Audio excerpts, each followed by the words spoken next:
back up. As a lead investigator, you're responsible for documenting or making sure that the case is documented to its entirety. Everybody has their different responsibilities, but as a lead investigator, you're, I guess, the keeper of the reports, and it's a little bit more demanding. So as a result, we at the time the sheriff's office would have a rotation for the lead investigator. All right, and you got assigned it in this particular case? Yes, sir. And as the lead investigator, does part of your duties also involve telling other detectives where you need help, what they can do, and send them out on different assignments? Yes. Right. What did you, upon arriving at the scene, and I know you said you got together and met with all the other detectives and other officers there, describe, if you can, to the jury what the scene looked like when you arrived. It's a basic neighborhood in a cul-de-sac, and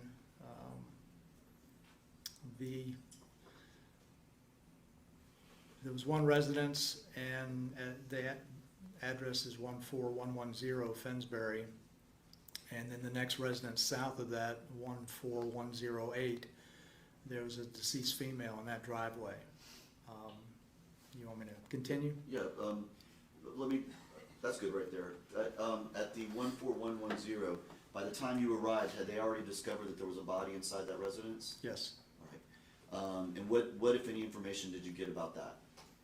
Well, the sheriff's office had received 911 calls for what sounded to be gunshots. So that was the reason for the call initially. This discovering of the female in the driveway, obviously she was determined to be deceased, and contact was made with the callers, the persons who had called 911, but then for a well-being check, the residence at 14110 was checked, and the front door of the residence, that is, was found to be slightly ajar. I learned that the initial deputies, uniformed deputies that had arrived to the 911 call, entered the residence and searched the residence, making sure there were no injured parties inside the residence, and subsequently located a resident or bedroom on the southwest corner of the residence that was locked. It was relayed to me that there was an odor of decomposition. I'm going to object to hearsay at this point. I'll sustain. Ask another question. All right. This was all relayed to you via a sergeant or someone at the scene who was directing things, or do you recall who actually relayed it all to you? I don't recall exactly, no. But basically, you were given information enough to get you caught up with what had been discovered up until this point. Would that be accurate? Yes. All right. And I take it by your description when you said the female body, the body was still there. It had not been removed. That's correct. So after receiving all this information and basically getting caught up to speed with what was going on, what did you do next at that point? I made contact with the residents at 14108 and conducted interviews. Okay. And do you recall who those residents were? I believe it was Wesley and Elena Rowe, R-O-E, and their daughter, Elena's daughter, Elizabeth Ray. Okay. Where did you conduct these interviews? Inside the residence. Do you recall about what time this was that you were talking to these people? It started, I believe, with Mr. Rowe at about 11:30 p.m. and extended past midnight. I want to say about 12:30, 1 a.m. Did you record all these interviews? Yes, sir. And did they know that? Yes. Okay. What did you do based upon the interviews that you conducted with them? I had our crime scene unit go into the residence and take photographs from within the residence, looking back at 14110 to record, document, if you will, their vantage point of what they might have seen that time of the night, things of that nature. All right. What did you do after that? I met with the medical examiner's doctor and entered the residence at 14110 Finsbury. Okay. And did you go back into the location where the other body was located? Yes. All right. Did you yourself notice any odor or anything that drew your attention? Yes. All right. Detective, in your course of your career as a homicide detective, I assume you've seen and smelled dead bodies before. Yes. And were you able to tell that the odor you smelled was that of a dead body? Yes. After going in there, seeing the dead body with the medical examiner, what else did you do? Were you involved in the search at all of the interior of the residence? There was that assignment, the primary assignment was given to another detective, but I did, and again, a search warrant was being written for the residence, and when that search warrant was approved, I did participate at times when I wasn't doing other things.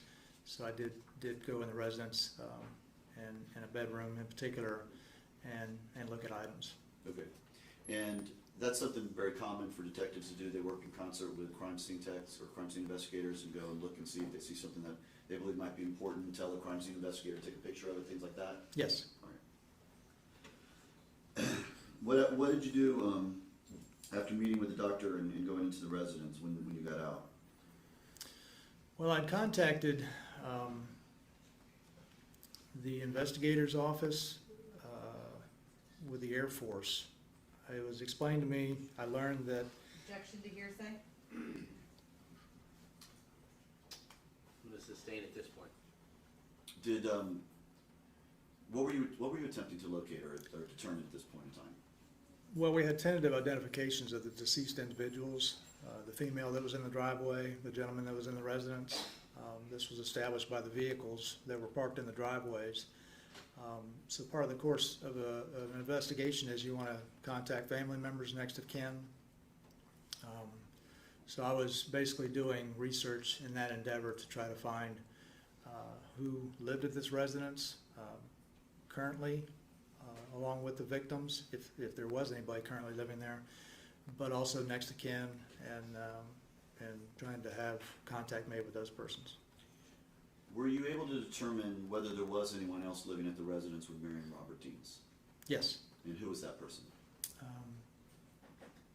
That was Nicole Nachtman. And were you able to eventually determine the next of kin or someone located who you could inform of what happened? Yes. Right. And who was that? It was the Lears, L-E-H-R, David Lear, and I'm trying to remember Miriam's mother's name, but they resided at 6019 Mornay Drive, but I can't remember Miss Deanna's mother's name. Pretty simple, would Miriam Lear, does that sound familiar to I you? believe she had the same first name, if I'm not mistaken. All right. And so did you go meet with them initially? No, I requested one of the other homicide detectives do that. All right. And to your knowledge, did they go and do that? Yes. All right. Now, you indicated you were aware of at this time that there was another resident of the home, you indicated Nicole Nachtman. Did you know the relationship of Nicole Nachtman to the individuals that you had found deceased? I believe I did, yes. Okay, what was your understanding of what that relationship was? That Nicole was the daughter of Miriam.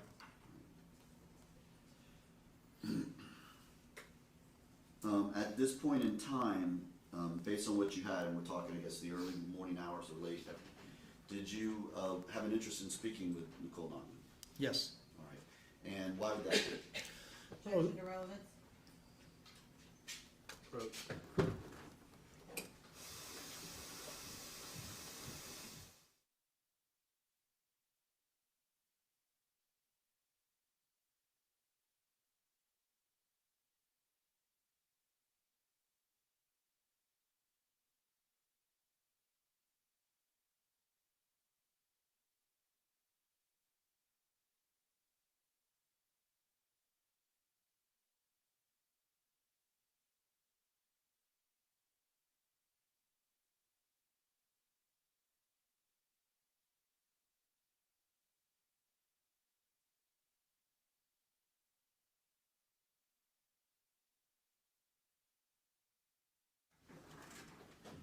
So you at this point were wanting to talk to Nicole Nachtman, correct? Yes, sir. All right. What efforts were you making to attempt to locate her at this time? Well, the interviews of the other family members, the knowledge that she was attending Florida State University, had a phone number for her that I believe was her cell phone number. Okay. Did you attempt to call her at that particular time of night? Well, I waited until about approximately 8:30 in the morning, and that would be on the 21st. Now, let's go into your efforts and your attempt to locate her. When you were inside the residence, did you see anything inside the residence that might have given you an indication of where she might be at that time? There was a student housing document that was found in a room that I believe was her bedroom that was dated August the 20th at the Florida State University. And it had her name on it? Yes.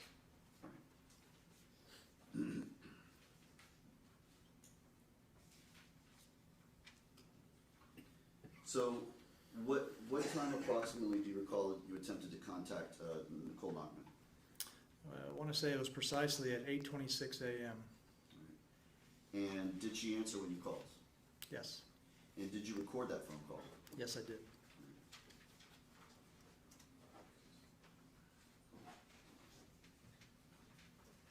Showing you what's been marked as State's Exhibit number 62 for identification. Ask you if you can recognize what that is.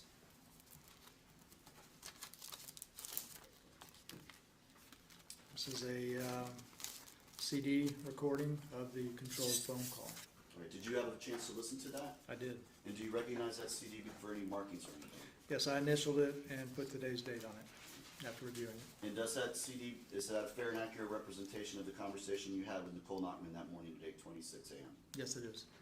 The judge moved to have State's Exhibit number 62 admitted into evidence. No objection. It'll be admitted. Move to publish, Your Honor. You may publish it.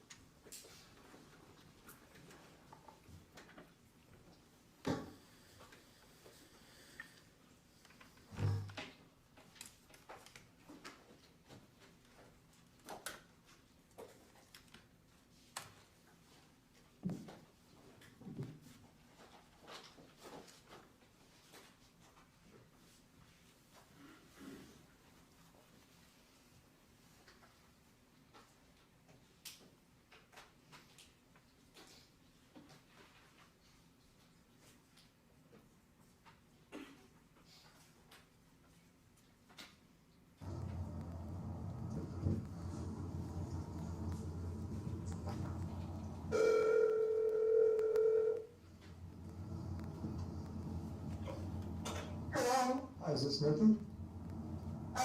Yes? Nikki, this is Detective Messer. I'm with the Sheriff's Office in Hillsborough County. I'm surprised actually that you answered. Are you okay? I just got a call from my uncle. Okay, and I was just going to tell you, I called spoke to your uncle and spoke to your grandmother, and I wanted to make sure you're okay, obviously, but I guess your uncle told you what's happened? Is he going to the hospital? Well, she's not doing very well, but I needed to talk to you. He had said that you had been staying at your grandmother's house. I guess. Well, I do that sometimes, but right, I'm in Tallahassee. Oh, are you? I've been here for, a day or two or so. A day or two or so? Yeah, because I have school, When this is Tuesday or Monday. Okay. Well, is there any way I can meet you up there and talk to you? I need to show some pictures to you. And it's got to be done by the immediate next of kin. In fact, I meant to do this beforehand, but can you confirm your social security number with me? Sure. So I know. 644. Okay, go ahead. 644.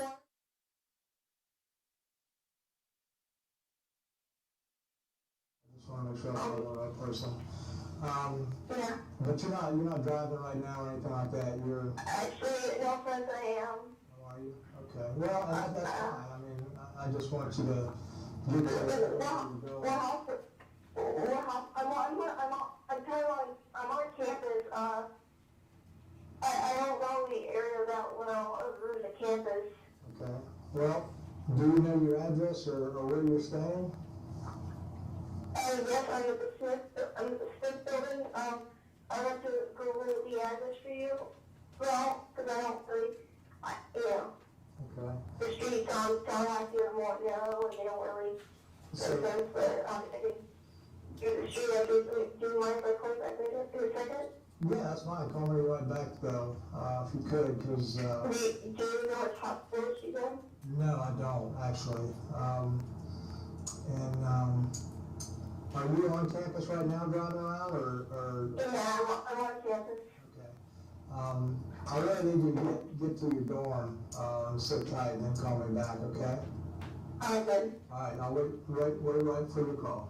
Okay. Alright, thanks.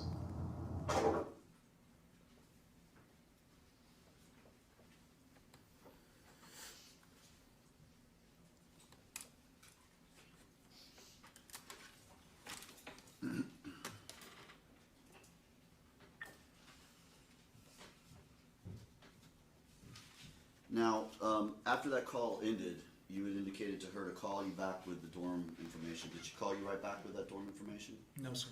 All right. And so what was the next thing you did in this case? Well, I eventually went to 6019 Mornay Drive and met with the family. Okay. And how was the family when you met with them? Objection to relevance. Judge, wonder if they were cooperative?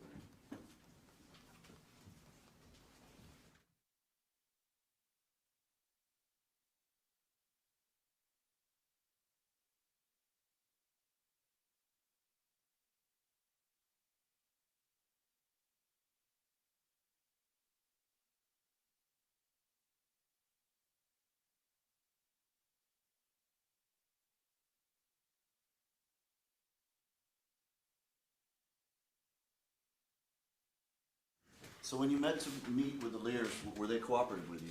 Yes. And did you explain to them that you were trying to locate and speak with Nicole? Yes. And did they agree to help you see if they could track her down for you? Yes. All right. And did they in fact, did one of them in fact agree to make a controlled phone call with Nicole Nachtman in an attempt to find out where she might be so that you can locate her? Yes. All right. Showing you what's been marked as State's Exhibit number 63 for identification. Ask if you can take a look at that. Do you recognize what that is? Yes, it's also a CD recording of a controlled call, and again, it has my initials and today's date on it. All right. And did you in fact review that today? I did. And is that a fair and accurate recording of the controlled call that was made with a family member to Nicole Nachtman? Yes. And while that call was being made, were you listening to it at the time live while it was being made? We were present in the vehicle. I'm not sure that I was actually listening to Nicole's portion of the conversation. But you could clearly hear. And who was the individual who was assisting you with this? Eric Lear, her uncle. The uncle? All right. Judge, move to have State's Exhibit number 63 admitted into evidence. No objection. It'll be admitted. Move to publish, Your Honor. You may publish it.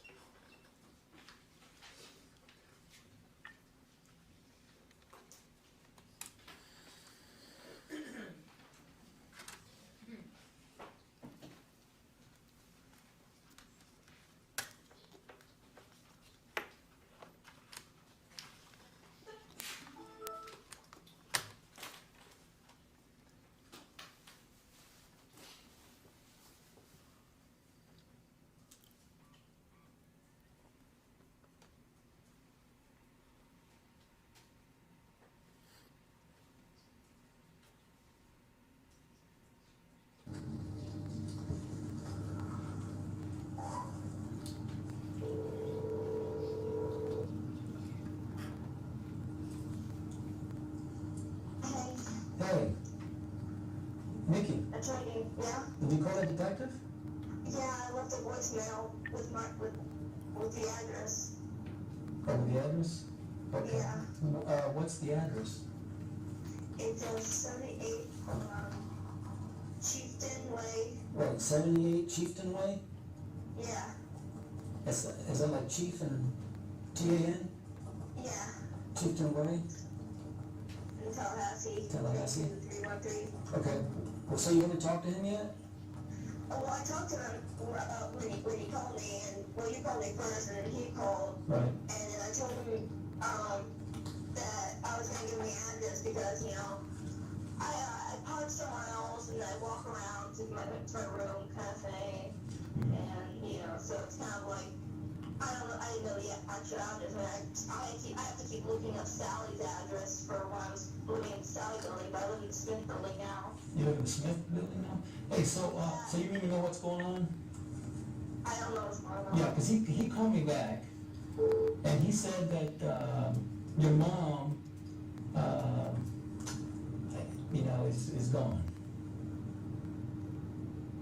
That, you know, apparently something happened to your mom and she's passed away.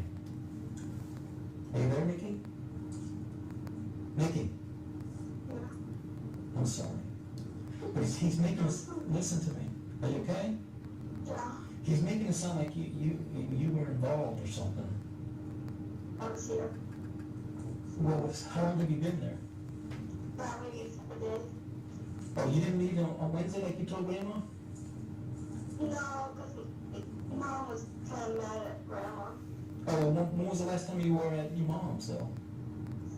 I left late on the, well, I left really late on, I think, the 19th or something. You mean Wednesday you left there? Yeah, like really late. Was it Tuesday or Wednesday, Nikki? It was the 19th, The 19th for sure? Or what time you left? Did you leave about? maybe 6 or 7. What, at night? Yeah, I was gonna go later, but, you know, I was gonna go earlier, but I didn't. Okay. Did you need a plane ticket or what's going on? I don't know, I'm gonna let the detective come. You gonna let him come up there? Yeah, Okay, are you gonna be at that address? yes, I am. Okay, well, you better talk to Nikki, because I don't know what's going on. So, hold on, let me see if Grandma wants to talk to you. Hold on a second. Are you alone, Nikki? Well, I'm outside. I know, but are you alone? I think so, yeah. Okay, because the detective told me he thinks somebody hurt your mom intentionally. Are you listening? Yeah, I mean, Mom does have, I don't know, Mom doesn't get along with, you know, as many people as you think. Well, who do you think would have a reason to hurt her? I don't know, she's always having problems with people at work, she said. Hmm. And then, I mean, the case with Bob, you know, they're always going to his throat, and, Are you okay? yeah, I'm fine. I mean, no, I'm not, but, Okay, so you sure the last time you were there was Wednesday? yeah. Okay. All right, well, I just want to make sure that you call him, because he needs to talk to you, Nikki. You know what I'm saying? I know. I called him after the message. Well, I don't want to believe it, you know what I'm saying? But they're making it sound like you're involved somehow. You're not, are you, Nikki? No, You sure? I'm sure. You're not dating somebody or... No, I don't even have a boyfriend. All right. I just want to make sure, because, you know, it looks... I don't, you know, we want to help you, but, you know, you got to be straight with us at least and tell us, you know, if anything happened over there. So you left Wednesday at 6 p.m. for sure? Yeah, 6. And you went straight to Tallahassee, or where are you? I mean, I'm in Tallahassee. Okay. I thought you're in you're supposed to go to school in Brooksville. Brooksville. I don't know. Where's your school at? Tallahassee. Okay, well, I didn't know that. Oh, Florida State, okay. I thought you said Brooksville or Gainesville. No, I never said Brooksville. I mean, I took long naps and stuff. All right, well, listen, that detective told me that you haven't called him back. So you sure you called the number I gave I you? called the number I gave you, yeah. And you heard his name on the voicemail? Yeah, I did. How long ago was that message? Maybe 30 minutes, 10 minutes, I don't know. And what'd you do? Tell him just to call you at your number or what? I gave him my number and stuff. Okay. I'm gonna call him again. Okay, Nikki, where's the number that I gave you? What's the number? 1 second.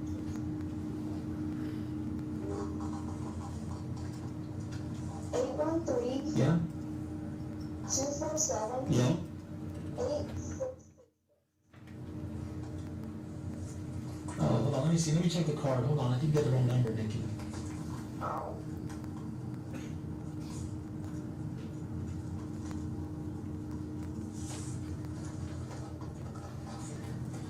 Okay.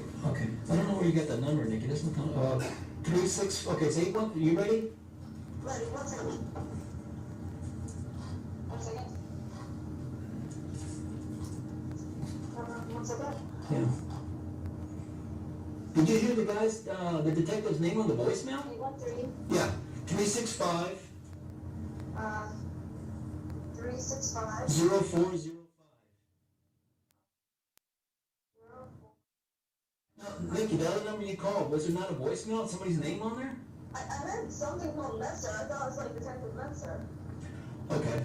All right, we'll call this number because maybe I gave you the wrong number, but that's the number I got on the card. So call this number right. Hey, call him right now, Nikki, so we can put an end to this. Alright. Okay? Okay. Bye.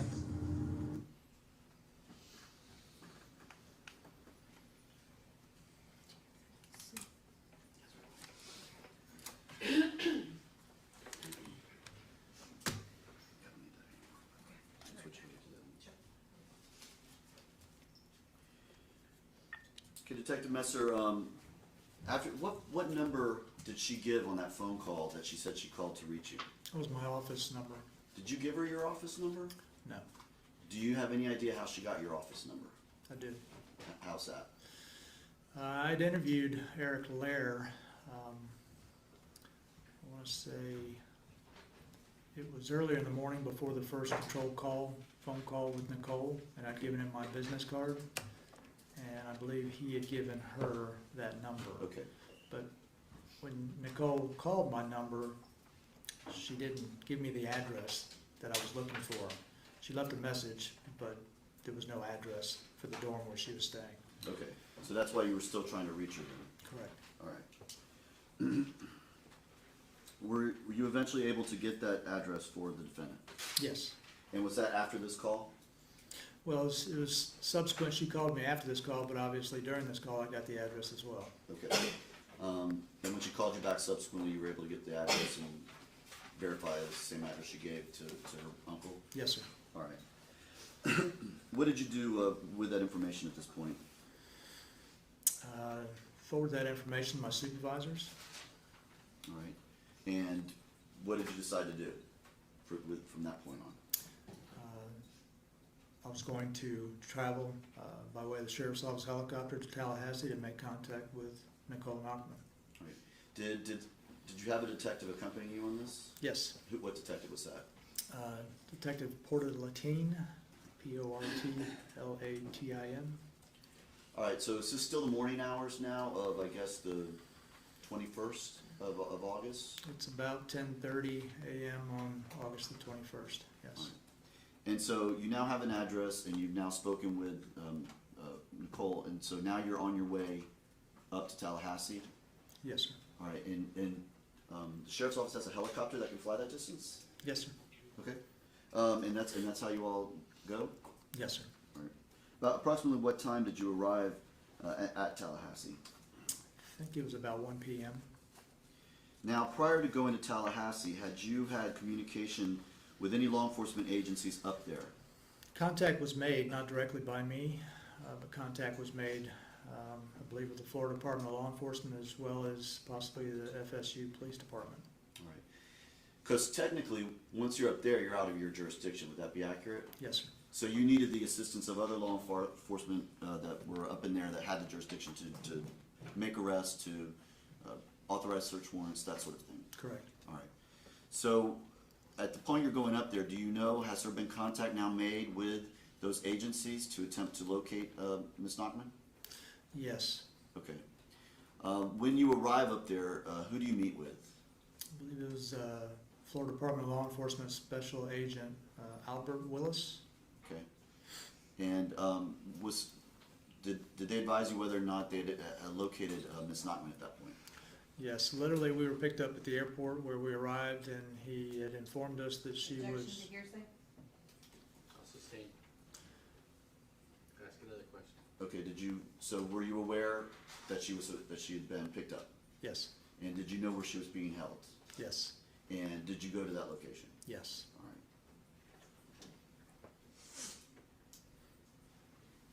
right. At that time, while Ms. Nachtman was being held, did they give you all her personal items that she had? Yes, Did one of those items include a telephone? yes, cell phone.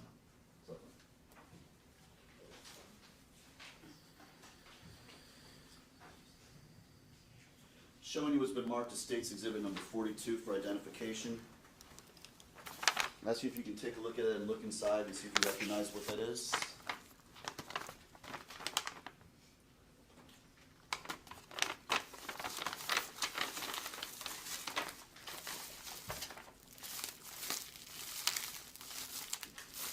This is the defendant's cell phone. All right. And does that appear to be the same cell phone you all collected on that day? Yes, They moved that State's Exhibit number 42 admitted into evidence. Waiver? Yes.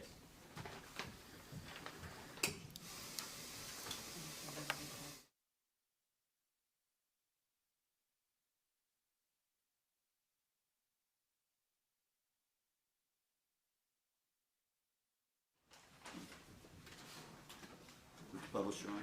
You may.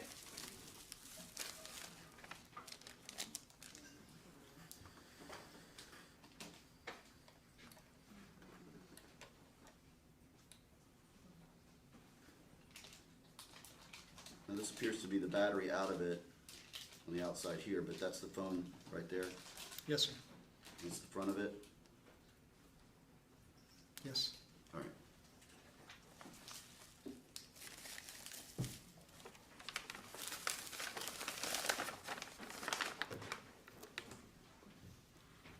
Aside from obtaining her personal items being the phone and I believe you said a laptop, is that right, or? Yes. What other efforts were being done by the Florida Department of Law Enforcement and FSU Police in obtaining evidence in this case? 3 different search warrants were being written. Okay, and what were they search warrants of? One was of her dorm, Nicole Nachtman's dorm. One was of her person to get a sample of her DNA, and one was of her vehicle. Okay, and were those search warrants eventually executed? Yes, All right.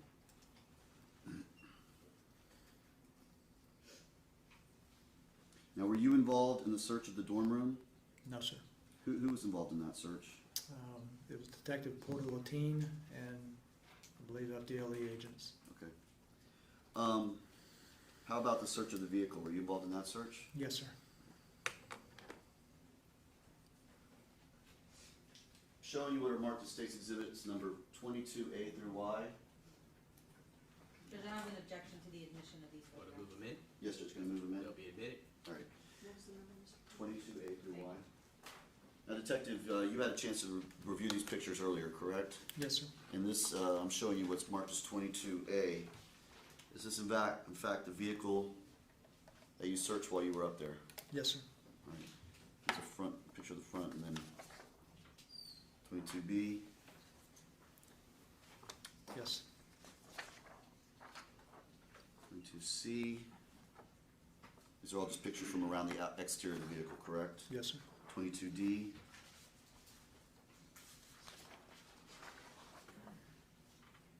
(22E), Yes, sir. and that's the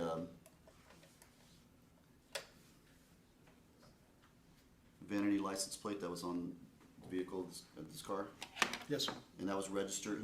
Do you all know whose name this was registered in? I believe it was in Miriam's, Deanna's name. And 22F is another picture of the exterior. Yes, 22G, 22H. Then we have 22I. This is the interior of the front of passenger compartment or driver's compartment. the driver's side, yes, sir. Okay. And 22J.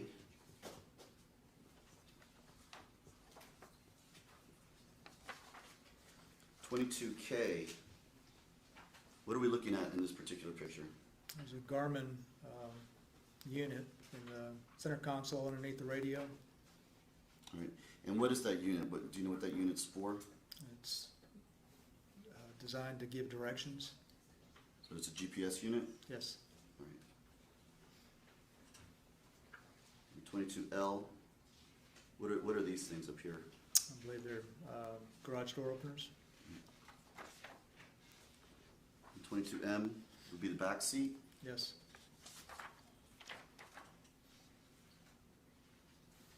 22N, just more of the dashboard. Yes. 22O. It's the back hatch area. And everything that we see in these pictures were all in that condition when you all opened up the car. Yes, sir. And 22P. Yes. I don't know if you can see what those are. What are those things on the? With the lottery tickets. Okay.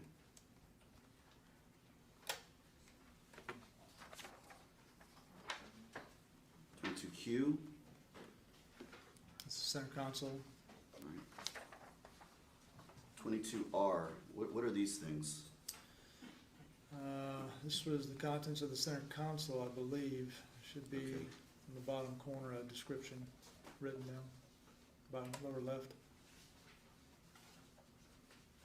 Contents from center console. Okay.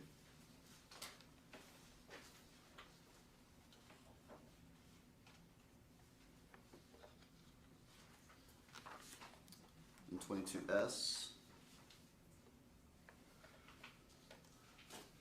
And that was from the items from the front passenger seat and floorboard. 22T. As it says in the lower corner, items from the glove box. In particular, one of those items you all took a picture of. What was this? Nicole Nachtman's driver's license.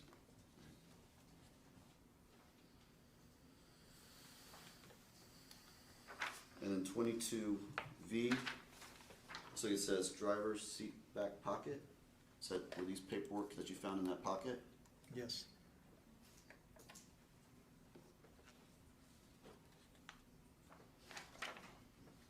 And 22W. Passenger rear floorboard. Yes. 22X. This also says passenger rear floorboard. Yes. How were these items contained in that passenger rear floorboard? I believe that was, all that clothing was in that garbage bag. Okay. And 22Y. So just more things from the hatchback or the Back hatch area.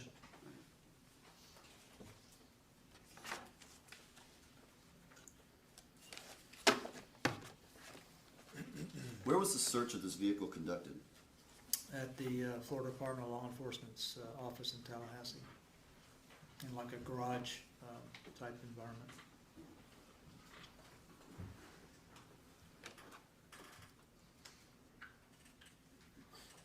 Do you recall about approximately what time it was searched? I'll say it was about 9:30 p.m. Again, this is on August the 21st.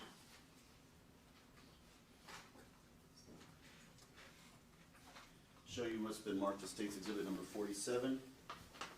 It's already been opened, but ask you if you can take a look in there and see if you can identify what that is.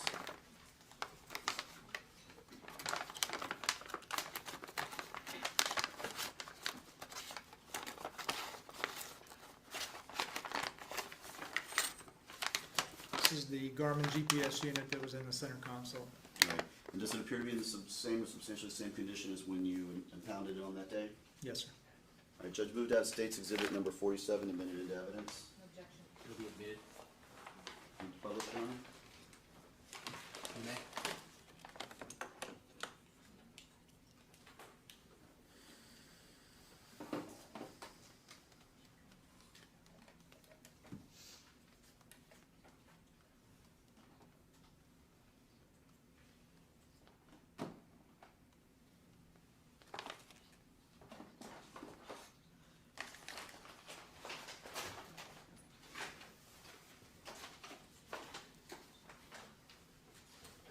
did you eventually take that Garmin out of GPS and provide it to FDLE to download the information from it?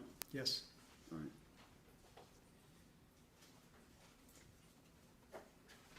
Now, while you were up in Tallahassee, was information relayed to you that had come from the defendant's brother? Yes. All right. Based on that information and the totality of the circumstances, did you authorize an arrest of Nicole Nachtman up there? Yes.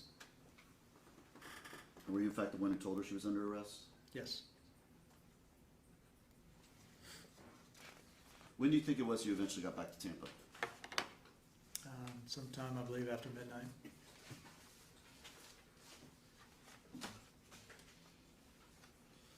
So what was, after you returned, I'm assuming you probably went to bed for a little while, Yes, sir. but after you returned, what was the next thing you did as far as the investigation in this case? I believe I authored another search warrant for a download, as we would refer to it, of the cell phone of Nicole Nachtman. All right, and about how quickly do you get those cell phone records back? It could take a few months. All right. What happened when you eventually got the cell phone records? If I can also expand on that, also extended, I did another search warrant for the tolls and records from the phone. There's one search warrant for the phone company, there's another for the device itself. So there's 2 search warrants written for the phone. Okay. Now the search warrant for the phone for the device itself, what are you trying to find out from that? Well, the device itself would have memory of internet searches, stored data pertaining to internet searches, text messages, emails, things of that nature. Right. And from the phone company, what are you trying to obtain from that? Dates, times of telephone calls, and then a general area by way of GPS or cell site location. And explain to the jury, if you can, how that works. Whenever a cell phone, phone call is placed from a cell phone, obviously the cell phone that is has to communicate with the network, so it reaches out to the nearest cell tower to make contact, and it records that cell tower as contact. Now, when you received the records back from the cell phone company, were you able to determine dates and times and potential locations of where Ms. Nachtman was during that day, or at least where the cell phone was during that day, or during those days? At least the tower that the cell phone accessed, yes. All right. And on August 20th, the date that Ms. Nachtman told you and her uncle that she was in Tallahassee, where in fact was her cell phone pinging off of? What tower? I'd have to look at the records to be exact, but cell tower is consistent with the residence or the neighborhood of her residence. All right. And did you in fact go out and physically locate that cell tower and see that cell tower? There was 2 different cell towers that I located, yes. Okay. And were those cell towers in relatively close proximity to the home? Yes.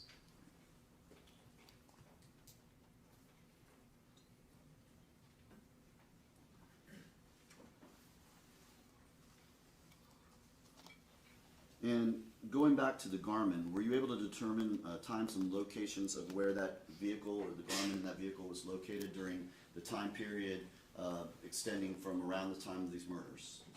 Yes. And did those time periods and locations generally correspond with the information you received from the cell towers? Yes.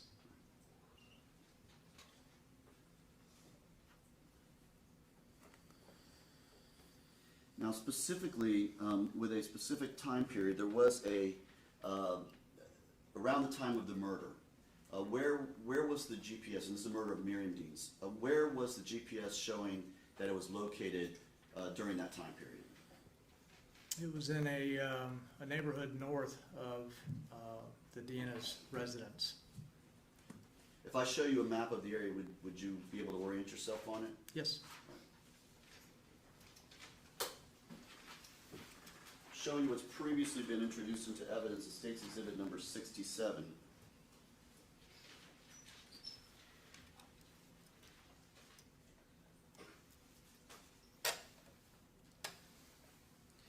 Now, the location down here, 14110 Fensbury Drive, what is that location? That is the scene of the homicide. All right. And this home up here, 15902 Country Brook Street, Do you know what the location that is? I'm trying to remember his name, but it's Nicole Nachtman's cousin's residence. David Lair, would that sound familiar? Yes, it is. All right. And when, during the course of the murder, based on the GPS proximities, where is this location right here? What is that?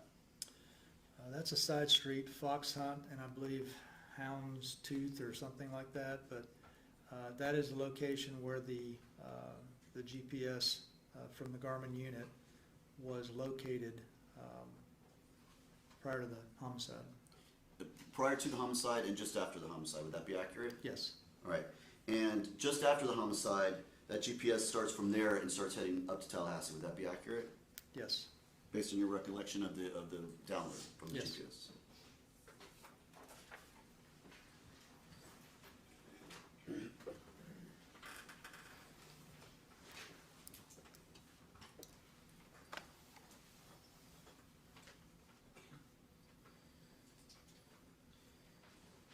Now, were you able to review the contents of the download from the cell phone? Did those records ever come in? Yes. And did you learn anything, and I'm going to say learn anything specifically regarding a Yahoo account belonging to a Robert Deans? Yes. What did you learn from those records regarding that account? Well, from the download of the cell phone belonging to Nicole Nachtman, again, I had mentioned that among records contained within the phone, it included internet searches, and there was an internet search conducted on the phone of how to reset a Yahoo email password. Did Ms. Nachtman have a Yahoo email account?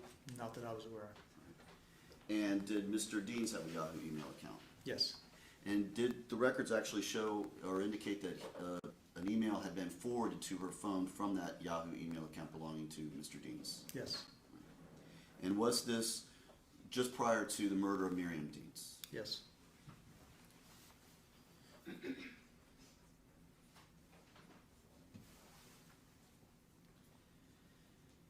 You mentioned, or I mentioned, I believe earlier, that you had received information from the defendant's brother. Do you recall his name? It was Joseph. Carey? That be Carey, accurate? Okay, yes, Joseph thank you. Carey. All right. Did you in fact ever talk with Joseph Carey? Yes. And did you record the statement you got from him? Yes. At one point in the course of this investigation, a fingerprint was located on a hallway wall. And in fact, and I know you weren't the crime scene detective, but in fact that piece of drywall was cut out and provided to your agency, correct? Yes. All right. And it was packaged in a box like this, correct? Yes. All right. And that in fact is the drywall cutting that's obtained in this case. That's correct. Judge, if I could, I would like to publish this. I have not had a chance to publish it yet, so. You may publish it. All right. If anyone from the defense needs to reposition to see it, you're welcome. This is so awkward.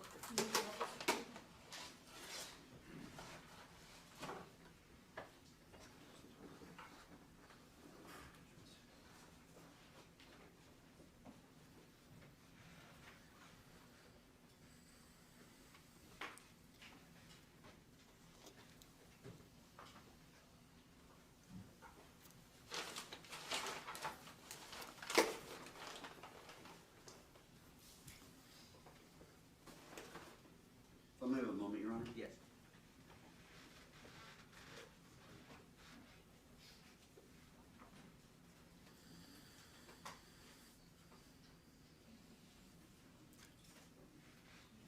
All right, Judge, I'll pass the witness at this time. All right, cross-examination.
Good afternoon. Now, you had indicated that you were assigned the lead detective by a supervisor, correct? Yes. And I think you testified on direct that obviously you all work as a unit.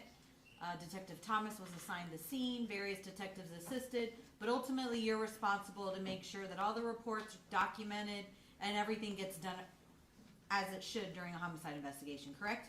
Try to, yes.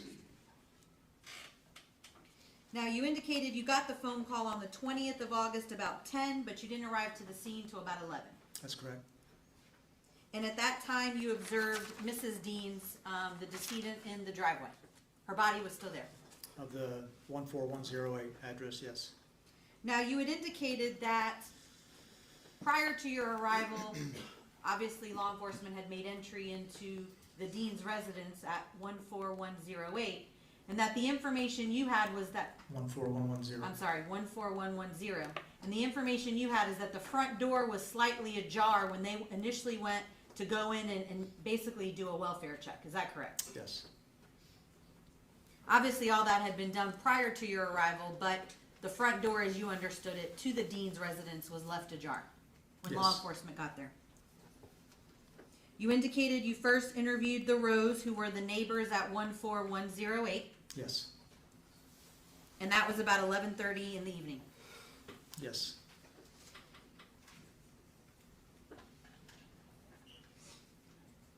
You, in fact, indicated you had crime scene technicians take photographs from inside their residence, kind of to capture their vantage point into the Dean's residence.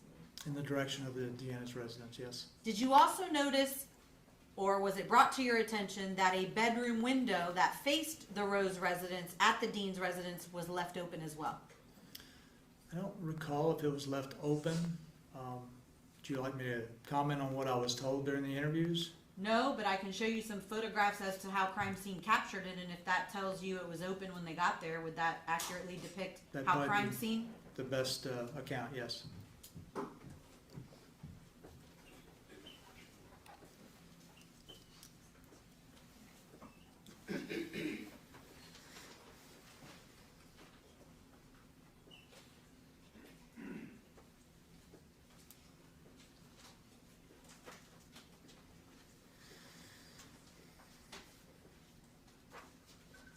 I'm going to show you what's been introduced as States Exhibit 21A through D. Does that appear to be the bedroom window that faces the Rose house, if you remember? Yes, I believe it is. 21B. Yes. And obviously your experience in dealing with these types of scenes is crime scene is going to take photographs of how they find things. Yes. Typically it wasn't altered or changed or opened prior to crime scene getting there and photographing it, correct? That's correct. Okay. Now, at some point, I believe it was kind of now into the next morning, you're attempting to make contact with Miriam Deans' family, whose mother also happens to be named Miriam. Yes. And I believe on direct you had indicated when you went to that Mornay address where Mrs. Dean's mother, Nicole's grandmother, lived, you had mentioned David. Did you mean to say Eric and Miriam were there? Because David doesn't live at that I meant to residence. say Eric. Okay. I said David, yes. So I just want to clarify, it was Eric who was at his mother's home, who is also Nicole's uncle, and the grandmother when you made contact. Yes, just as a point of clarification, initially I did not respond to this location, another detective did. It wasn't until later that next morning that I went to that location.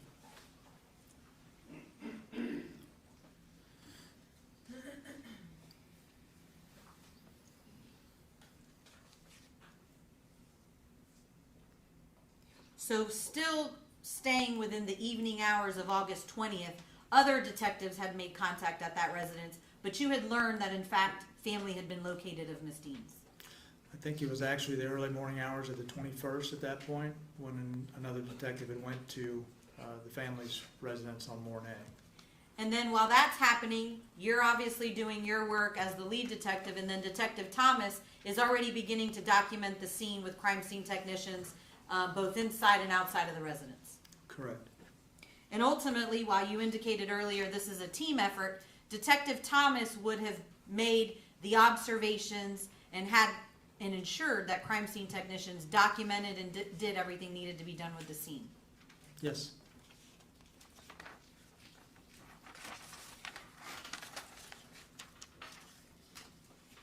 You had indicated that at some point you had made entry or made some observations of a bedroom that was later determined to belong to Miss Nachtman, correct? Yes.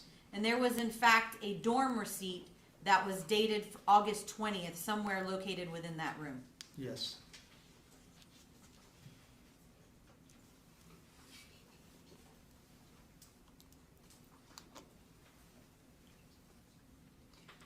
So now moving into the early morning hours of the 21st is when you attempt to make your first attempt to locate Miss Nachtman. Is that correct? Attempt to locate or make contact? Make contact via a phone call. The phone call we heard earlier. That was at 8:26 that morning, yes.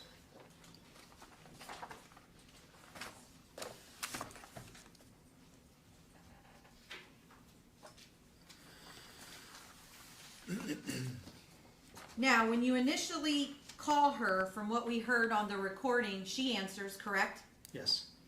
And the discussion about her mom being in the hospital, the way it's relayed to you by Miss Nachtman is her family had already contacted her and told her that. Yes. So that didn't come from her, that actually came from the family. I believe so, yes. It didn't come from me. She tells you that she's in Tallahassee, Yes. which ultimately you learn via GPS and later when you get there that that's in fact a true statement. Or she's close to Tallahassee. She's not quite in Tallahassee when she talks to me. And she's getting there because you have the check-in of when she checks into housing, which I think is shortly after 9 in the morning. Is that your recollection? Well, by GPS records as well, she's not in Tallahassee as of yet at that time. Close. East of, yes.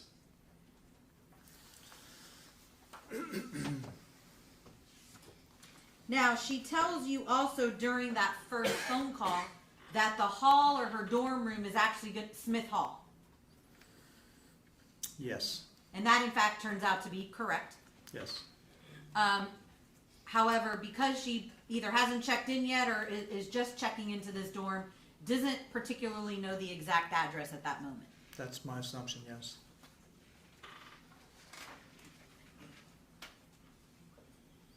She, in fact, offers to Google the address for you. She mentions that, yes. Then there appears to have been a discussion possibly between Nicole and her uncle Eric at some point, and you also record that phone call as well. That's later, about 10 a.m. that morning, yes. Now, this discussion about her calling you back and you never getting the phone call, you actually get back to the office later on that day and learn she had actually left you a voicemail on your office phone. Well, when I did the control call with her uncle, and it was mentioned at that time, I remotely checked my voicemail, and I found that she had in fact called my office number. Okay. And had actually left you a voicemail. Yes.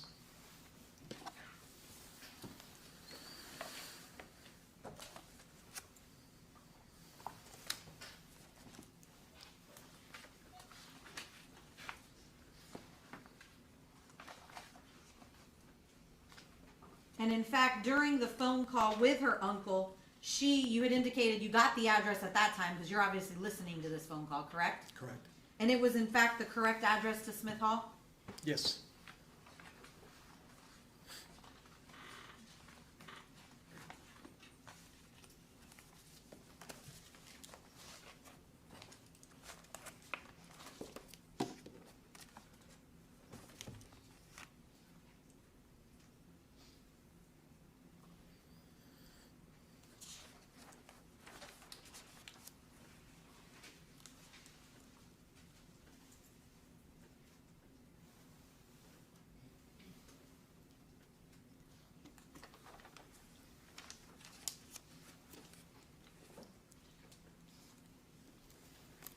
Now, ultimately, you all, and again, I know you're utilizing the help of Florida Department of Law Enforcement in Tallahassee, FSUPD, but you all are ultimately able to obtain information that she, in fact, checked into her dorm that morning at Smith Hall via this check-in process and people who had checked her in at the dorm.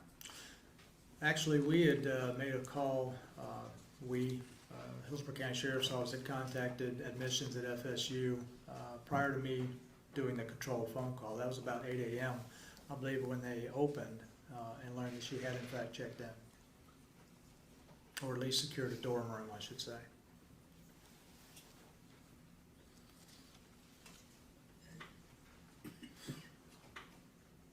Now, you had indicated after contact is made and you're able to confirm that Ms. Nachtman is in Tallahassee, as she stated, you all attempt to make plans to fly there, you and Detective Portalatine, and arrive in Tallahassee somewhere around 1 p.m. That's correct. Now, when you arrive, you and Detective Portalatine, to the Florida State Police Department, is Ms. Nachtman already there, or is your recollection that she comes shortly after? I believe she was already there. I don't remember waiting a long period of time. I'm not sure if she was there waiting when we walked through the door, but it wasn't long. And she's actually in one of their interview rooms that happens to all video and audio record. Yes, eventually. I'm not sure again if she's already there waiting on us. It seemed like she was outside and we all entered the room together. When you and Detective Portalatine make contact with Ms. Nachtman, are you wearing anything with the Sheriff's Office insignia on it to identify yourself or make it clearly visible that you're law enforcement? I believe I at the very least had a badge displayed. Same with Portalatine. I believe so, yes. And in fact, based on your phone conversations you had already had with Ms. Nachtman in identifying your name, Detective Messer, she knew you were at least a detective with the Sheriff's Office, if not a homicide detective, there to talk to her. Correct. She's also obviously at a police station, not being the Hillsborough County Sheriff's Office, but she's at the Florida State Police Department. That's correct.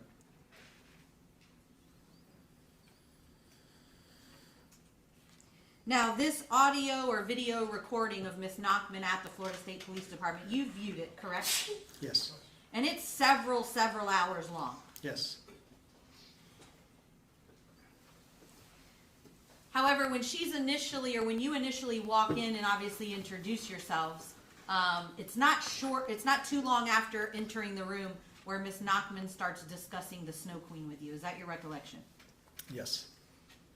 And again, you later learn the Snow Queen is from Frozen, or the Disney movie Frozen, and it's the Princess Elsa. Yes.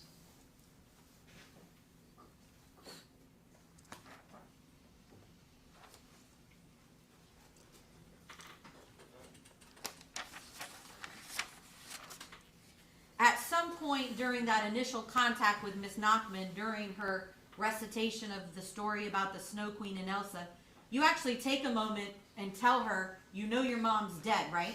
Yes. So you're actually almost trying to see if in fact she understands the situation she's found herself in. Well, I'm not sure, other than I had never got to that point. I'm not sure why I said it, other than because, there'd been mentioned that she was in the hospital. The mother, that is, had been in the hospital. She'd been in an accident. And I just wanted her to hear from me. I didn't know exactly what she'd been told.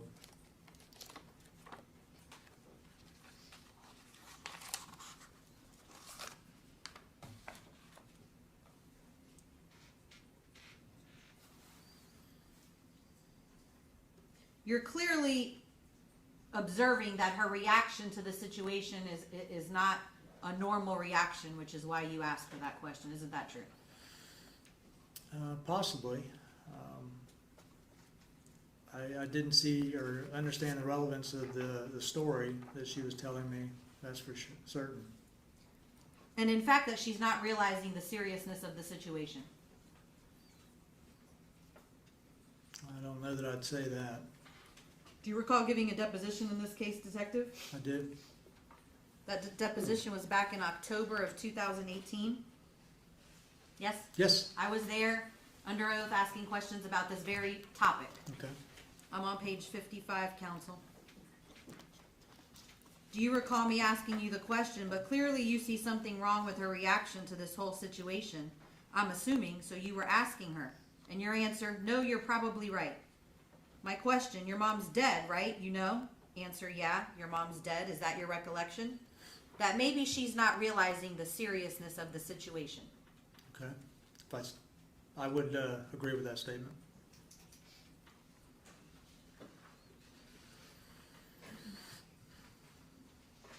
And you'd agree that Elsa and Frozen are clearly not appropriate topics to have been discussing while you're attempting to speak to her about the deaths of her mom and stepdad.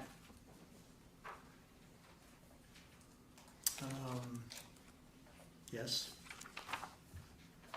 As far as her appearance, she was wearing old shoes, you recall? Yes.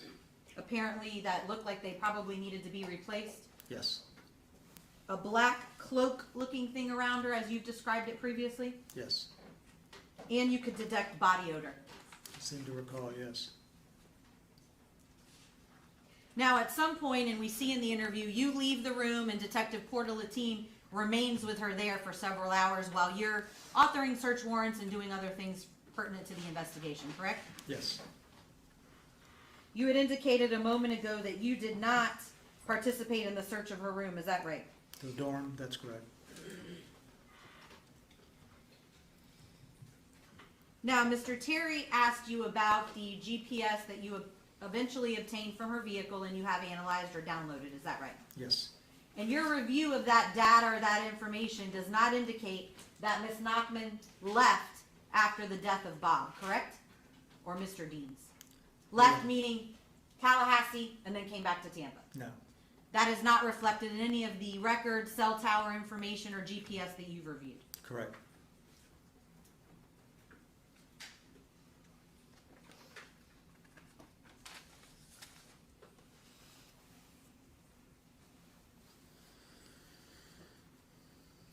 I want to show you portions of the cell phone extraction report that is in evidence, and it's State Exhibit 70.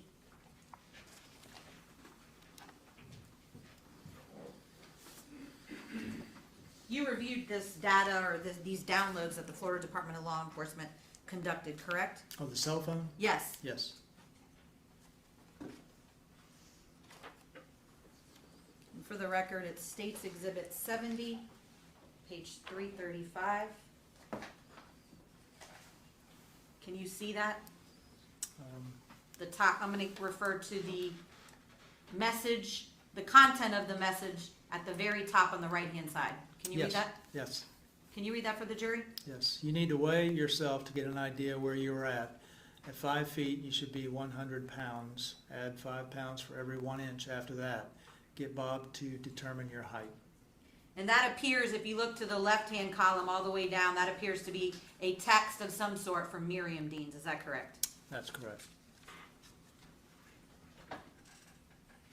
Now I'm going to refer you to page 334 of that same extraction report. Are you able to read that, Detective, or do you need it bigger?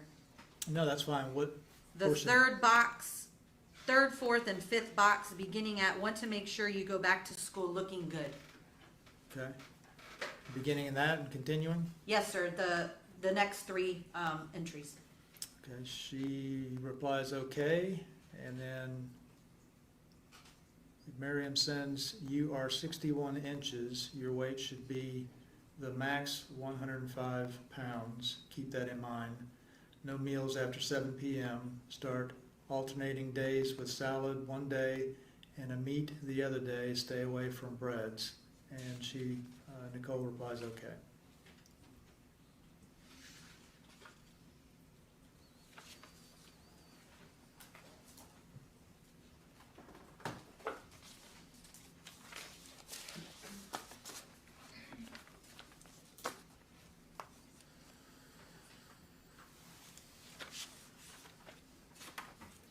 You had indicated a moment ago that, as we've stated already, that obviously law enforcement and the Florida Department of Law Enforcement up in Tallahassee and FSUPD are assisting you with the investigation. Is that correct? Yes.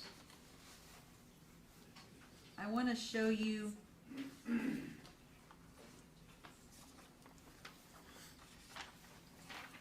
what I'll mark as Defense Exhibit 1L, 1M,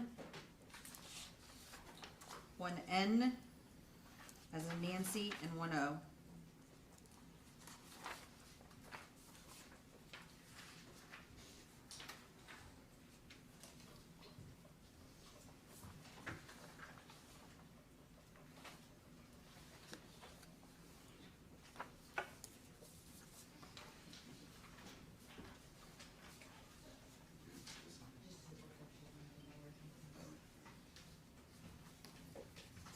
If I can approach Judge.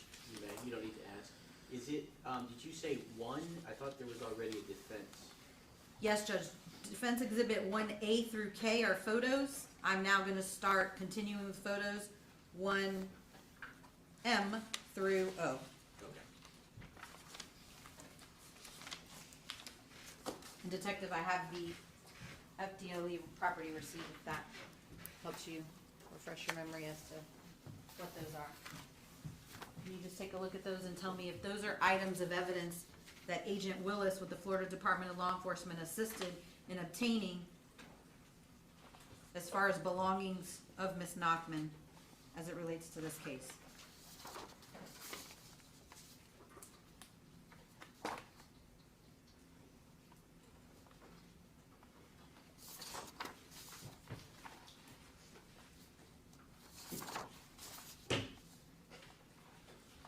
Yes. Judge, at this time, I'd introduce Defense Exhibits 1M through O.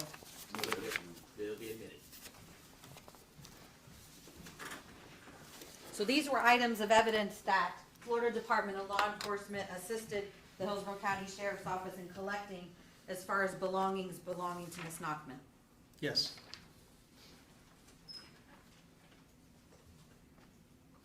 And apparently, I don't know my alphabet, Judge. So it's Defense Exhibit 1L through 1O. All right, we'll I apologize. That's all right. Let me show you defense. So that just is kind of the bag that Agent Willis kind of collected these various items. Is that correct? Yes.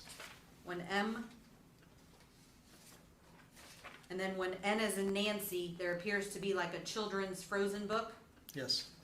And then 1O is the back of that children's frozen book. Yes.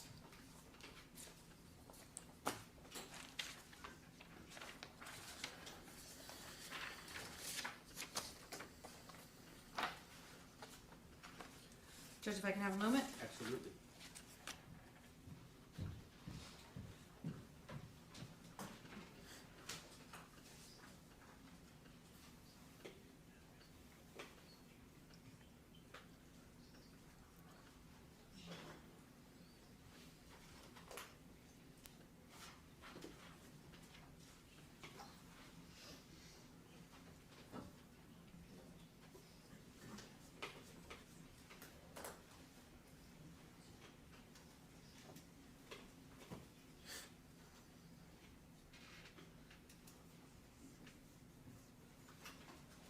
Judge, I don't have any other questions. Thank you, Detective Messer.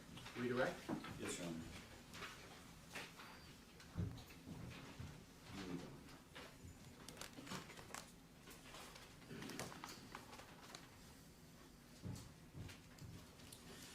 Detective Messer, Ms. Hersey. I'm sorry, I just want to put everything back and then I can pay attention. Okay, Sorry. sure.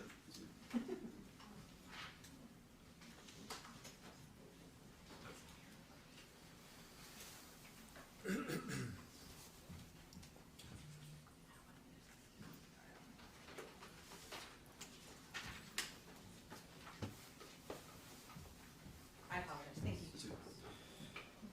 Detective, Ms. Hersey Folgera asked you about when you were in that interview room with Ms. Nachtman, and she continued on with discussing the Snow Queen or the Ice Princess or whatever, and you told her your mom's dead, right? And you know that, and you're informing her of that. Yes. Now, isn't it true that right after that, and this was after Ms. Nachtman had invoked her rights to an attorney, correct? Yes. All right. So at this point, you knew you could not speak with her directly about the murders without an attorney present. Would that be accurate? Yes. All right.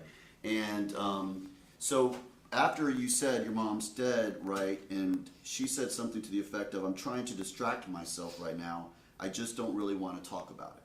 Do you recall her saying that, or words to that effect? Yes. And so you knew and she knew that you all could not talk about the murder at that point. Would that be right? I'm going to object to leading. I'll sustain, rephrase. Could you ask her any questions at this point about the homicide? No, I mean, it wouldn't be admissible. And when you read her, did you read her Miranda rights, or did you even get a chance to go through it? I did not. Okay, what happened? Well, again, the room is equipped with a video camera, And as a secondary feature, I would oftentimes have an audio recorder with me. So when contact was initially made with Ms. Nachtman, I began to express my desire to record the conversation and would start proceeding with advising her of her Miranda warning, and that's when she told me she didn't want to speak without an attorney. Okay. And so it wouldn't be uncommon then if you have a suspect in custody who is not wanting to talk about the homicide, that you're there for them to be talking about things other than the homicide.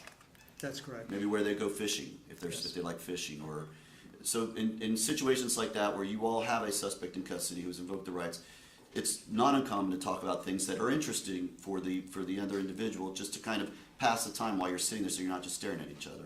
That's correct. All right. Now going back to exhibit number 70, I believe when you look at these, and I'm going to go specifically to page 334 of 421 that you were referring to earlier, you kind of read them in backwards order. You read them from down top to bottom, but if you look at the timing of these, this shows inbox 111. This one is sent at 112. This one's 113. This one's sent at 114. So in fact, these text messages go in reverse order, correct? That's correct. All right, so let's go ahead and read those next, and then read the fourth one there. So read the next, those four. You are 61 inches. Your weight should be the max 105 pounds. Keep that in mind. No meals after 7 p.m. Start alternating days with salad one day and a meat the other day. Stay away from breads. Okay. Then what does Ms. Deans respond back? Miriam replies to Nicole, want to make sure you go back to school looking good. Okay, and then what does Nicole Nachtman respond? Yeah, and then I guess a face. Okay. And like a face sticking its tongue out, right? Yes. So that was her response to her mother about wanting to make sure you look good. And she's like, yeah, sticking her tongue out. Yes.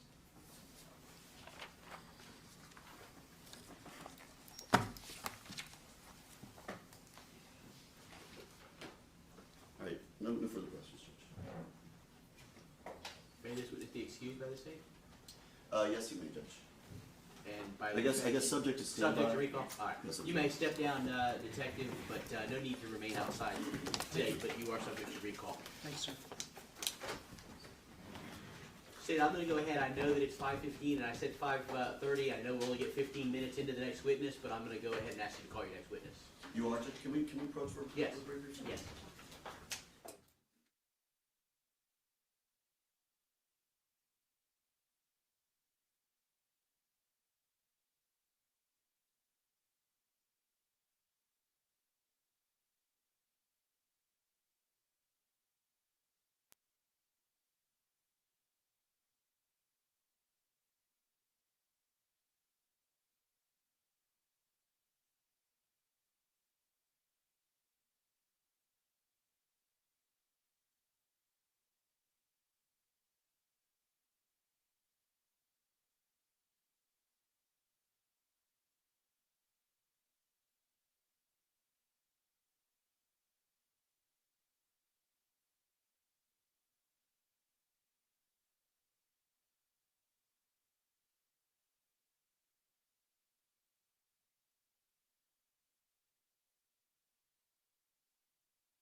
brief discussion with the attorneys, I am gonna send you home for the day, but I don't want you to be concerned. The state has indicated to me that there is only one more witness from the state who will testify tomorrow morning, and then when that witness is over, they are going to rest. We'll obviously have a break then, but we'll get to the defense case tomorrow. So we are on track, so I don't want you to be concerned. I am going to send you home for the day. I'm going to remind you not to discuss the case amongst yourselves or with anyone else, also not to do any research related to the case, and finally, to avoid any exposure to this case outside of the courtroom. Please have a nice evening. We will start at 9 a.m. tomorrow. I'll rise for the jury.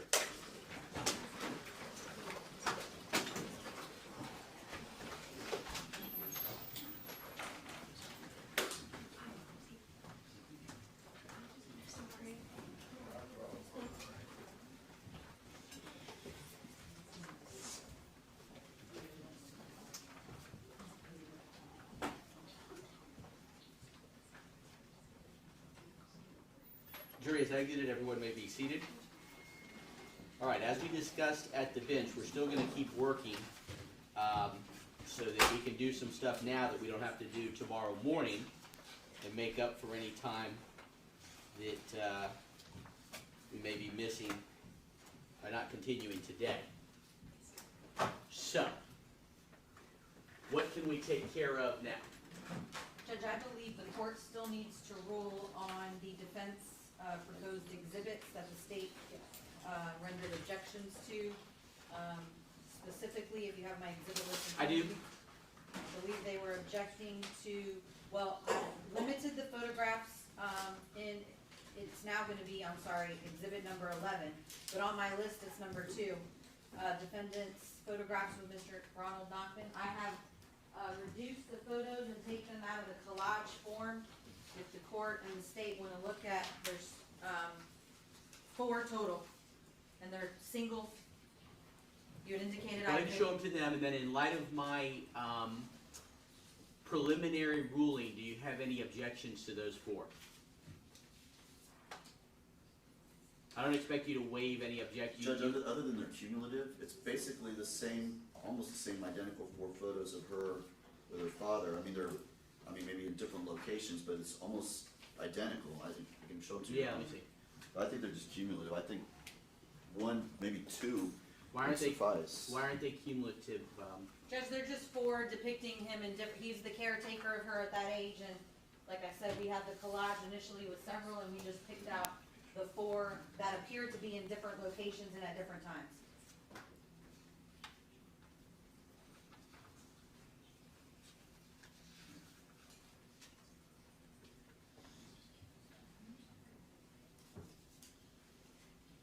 All right, looking at them, they some of them do appear to be at different times, except for these 2 appear to be almost identical ages. I mean, at different times, but I mean in growth. So pick one of these 2, and then you'll get 3. These 2 are fine, and that's based on cumulative. I'll allow you 3, particularly since I think 2 of them, there's really no difference because the age in the photograph is appears to be so close in Okay. range. And Judge, for the record, I'm going to mark these as 11, A, B, and C, and I will take out the one. You taking out the black and white one? Yes, sir. That's what I thought. So I'll allow the 3 color photographs of her with her father. Judge, I believe the next objection were number 3, which I believe the court's ruling on that was that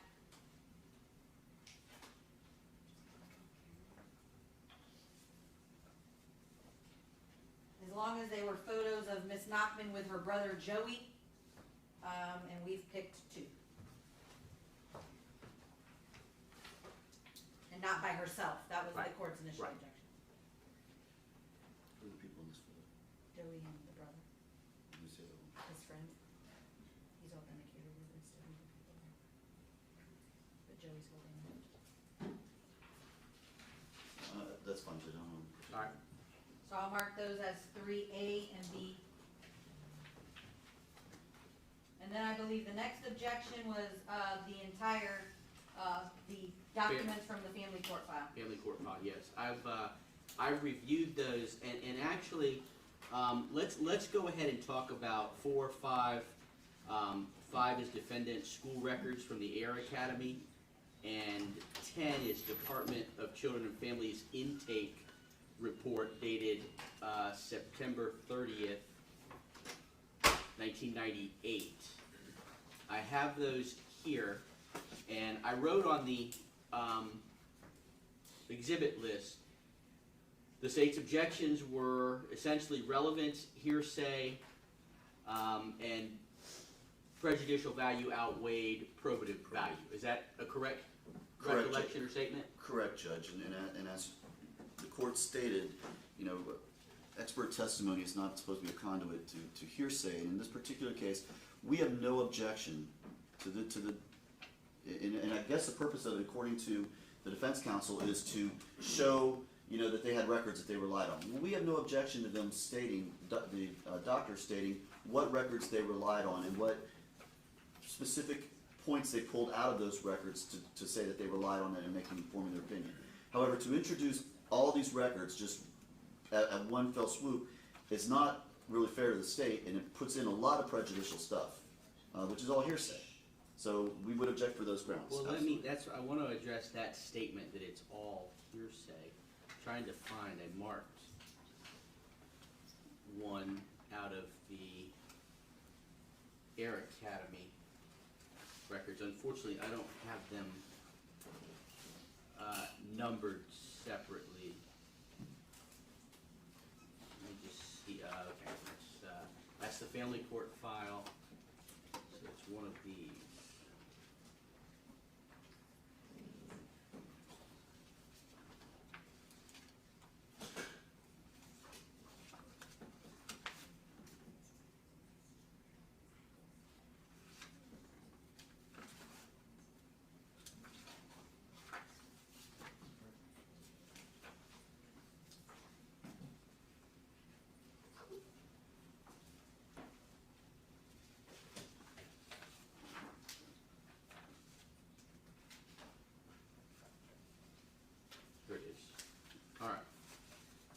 It's one, and I'm just using this as an example. It's 2, 3, 4, 5, 6, 7. This is Air Academy, Judge? Yes, 9, 10. It's approximately 11 pages in. It's an email. And it's one of several emails. But in this email, it is an email from Cardenas to Kay Cajegas and John Fitzgerald.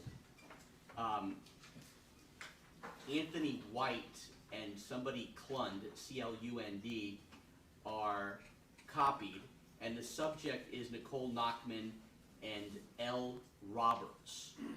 And my recollection in reading through these, a lot of these appear to be teachers and or the major in charge of the academy and a counselor that seem to be emailing back and forth. It seems to be the theme between some, if not all of these emails. But this particular email says, Nicole came to me this morning, first period. She was crying and very upset.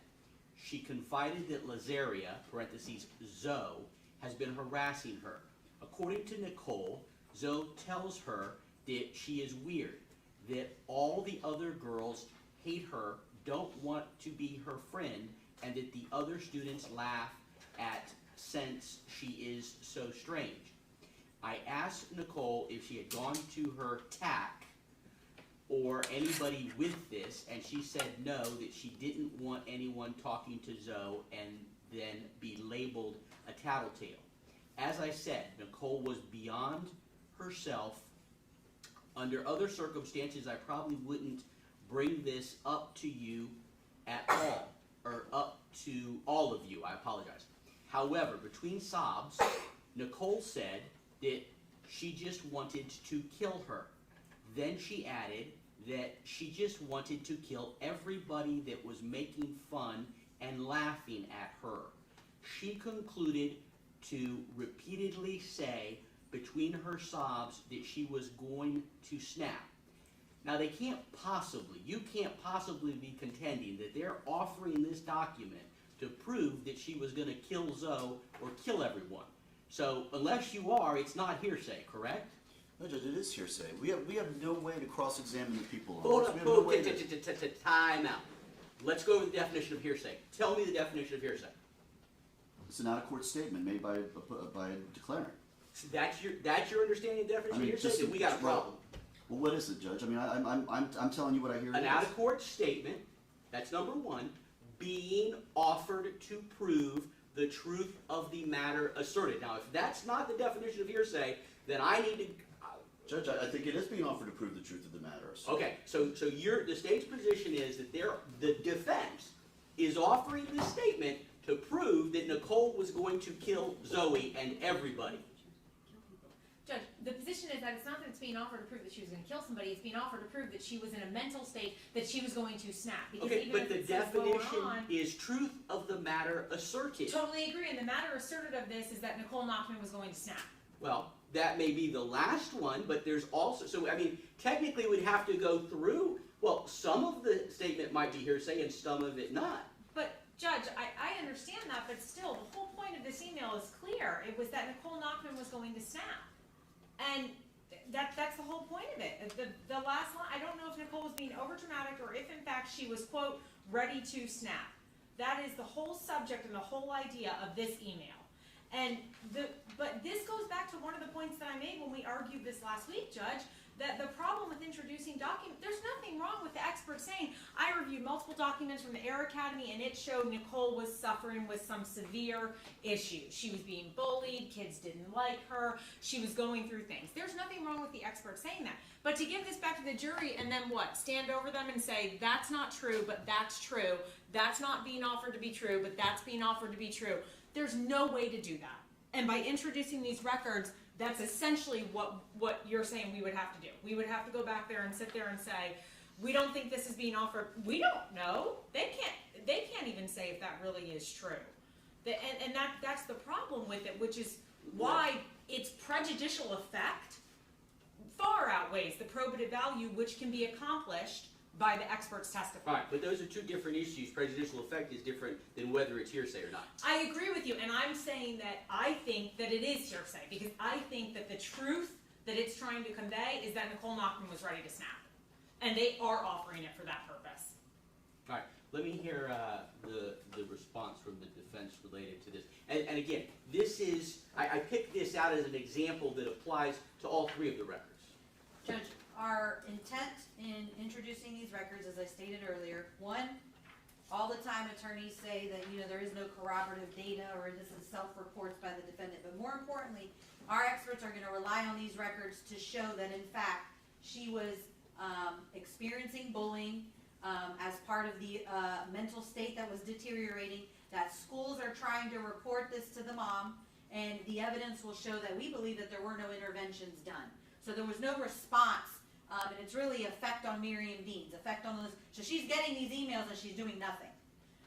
And so our position is going to be that they go to corroborate the bullying, they go to corroborate her mental state starting to deteriorate in the Air Academy, and that their effect on Miriam Dean's was basically nothing. She did not intervene, she didn't get counseling, she didn't follow any of the recommendations. Tell me how you show that this, I don't see Miriam Dean's, and maybe she has a different email name and it's in here, but tell me how this email, you can show this email was sent to Miriam Dean's.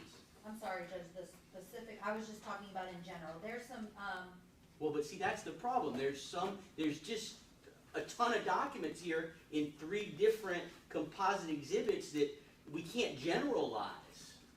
And Judge, No, I'll give you an opportunity.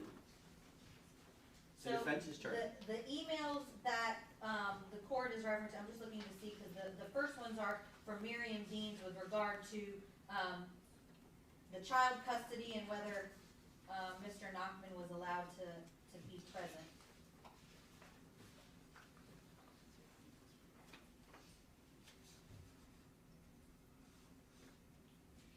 Specifically the one from Miriam Dean's, and I think it's page 1, 2, 3, 4, is basically her response to the father attempting to contact the family and get information.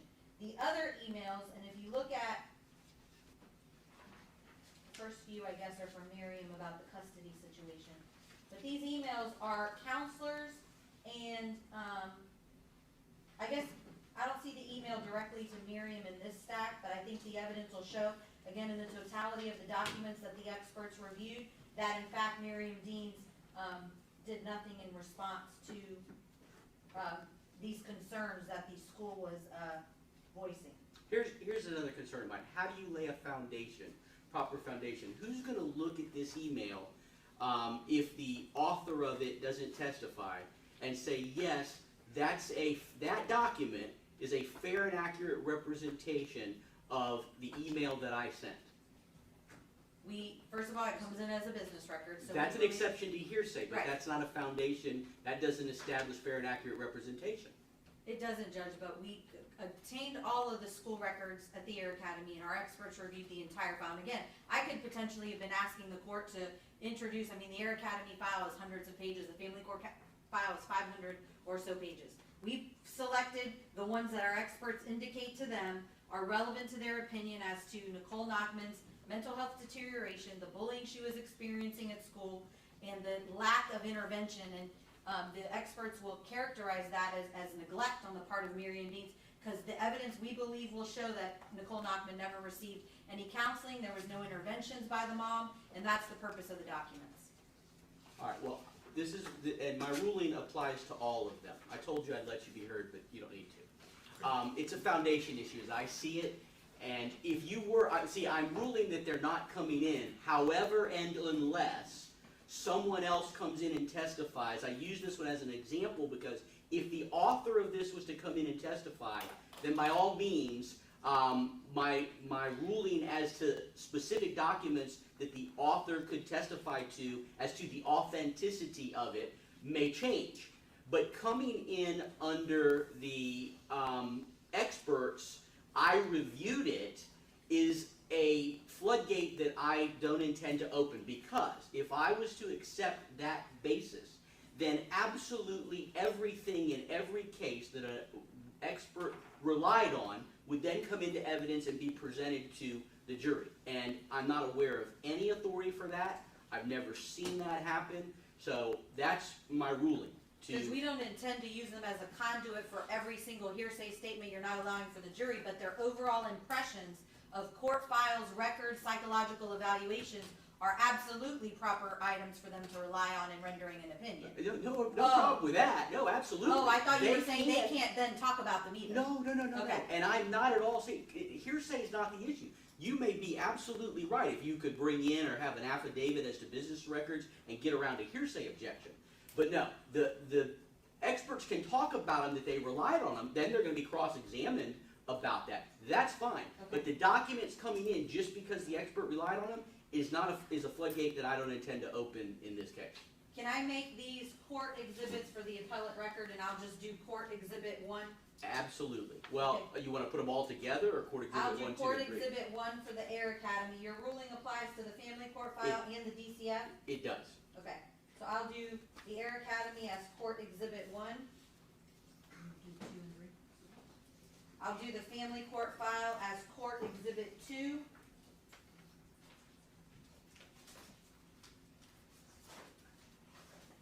And the DCF records as court exhibit 3, and that is all the 3 that you all objected to, correct? Yes, and the only other thing that we need to rule on is the video evaluations of the defendant conducted by Dr. Lazaro. That Judge, was it's my understanding Mr. Terry was objecting to the whole thing, 15 hours.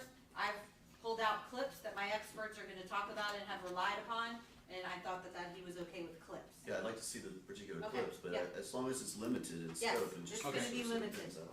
Yeah, that was my recollection too on that the state was kind of backing off that as long as you pared it down. Yes, I have. But And I- definitely- And as long as I can see the clips as well, Judge, so I know. Absolutely, absolutely. Send them to them and then we can discuss it, but that should be a fairly brief discussion tomorrow. That should put us in a position though where you're ready to call your last witness at 9 a.m. tomorrow. I will be, Judge, yes. And then we'll break before the cross-examination. I've read the cases that have been submitted by both sides, but I'm gonna take them home and I'm gonna read them again tonight, just so that I'm prepared in the morning. Well, and Judge, if I can briefly be heard again, just to guide the court in what my position's gonna be, and I'm not in any way, suggesting that we argue this, I still am requesting that after Joseph Carey's direct examination, we address all these issues. But my overall argument from the case law that I've provided the court, specifically the Martin case and the Spurgeon case, it's gonna be our position that any limit on our cross-examination of Joseph Carey, the absolute key witness in this case, is gonna be prejudicial to Ms. Nachtman. That Ms. Nachtman's years of abuse and relationship with her mother doesn't just go to whether she's a battered child. I believe whether the experts can ultimately opine that, the court is gonna rule on as to whether she is a battered child for purposes of self-defense. But she is accused of killing 2 parents. Her childhood and family history is absolutely relevant. To paint a picture to this jury that this was a happy family because she got a car and she got a college education is misleading. And so I want that to kind of be, I guess, the court's guide as far as the defense's argument goes, in that limiting the little picture of what this family was really like is not only misleading to the jury, but it's prejudicial to Ms. Nachtman. And we believe our experts will say that the years of treatment by her mother not only led her to be a battered child, but contributed significantly to her deterioration in mental health, which is absolutely relevant to insanity. So for our position, we don't think limits on the type of evidence that can be introduced is it should be what the court does. If you ultimately say we can't opine that she's actually a battered child, that's another story. But to limit the picture that this jury gets of this family would be absolutely prejudicial to Ms. Nachtman, and it's relevant to her mental health deterioration and ultimately the insanity opinions that both doctors will give. Is there a deposition of the insanity expert? There is, Judge, if you'd like a copy of it. I mean, I'd like to get a feeling for what the insanity expert is going to say and what he relied on. Because that really, the one where I'm concerned is, I so far don't have any evidence of self-defense, which is, a lot of this stuff may come in if I'm ultimately convinced, however that may be. And we believe that'll come in through the statement she makes to her brother, which will be tomorrow, which is why I've asked for a break in the direct. Right. Because at that point, I'm going to be arguing 2 things. One, my cross-examination shouldn't be limited for the reasons I've just stated, but more importantly, we believe through her statement to Mr. Carey, her brother, that self-defense, however slight, is going to have been established at that point, therefore allowing everything else in. Specifically what, if you don't mind, out of her statement to her brother? Is this the mom said, "What the F are you doing here"? The confrontation in the driveway, he's going to use the word mom. She says, "Mom confronted me in the driveway." So I think the word confront has a serious connotation to it. And then, let me get you the quote, Judge, and I'm just talking. I will read directly from Joseph Carey's interview with law enforcement.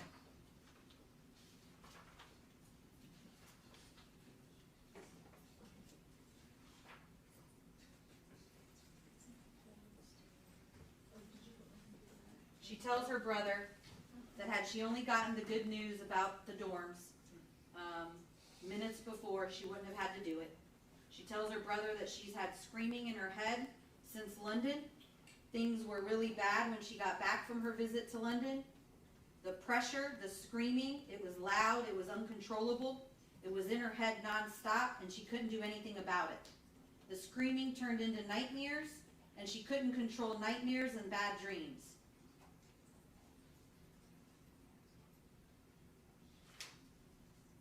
And let me just be sure, the state is not contending that those statements don't come in, correct?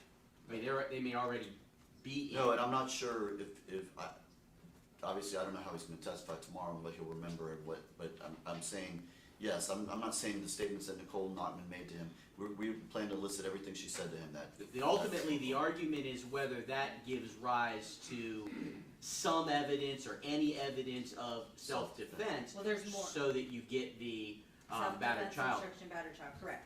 We believe all the screaming and all that comes in here regardless because of its insanity, implications. And we don't have an objection to that, Judge, we will talk about that. And She then said that, she noticed that her mom was back. She saw the car, heard the car, and just knew she was there and got cold feet. She wanted to jump out of her window and run away without her mom seeing her. But she mistimed it and ran into her mom in the driveway, and my mom confronted me about being there and then said, "What the fuck are you doing here?"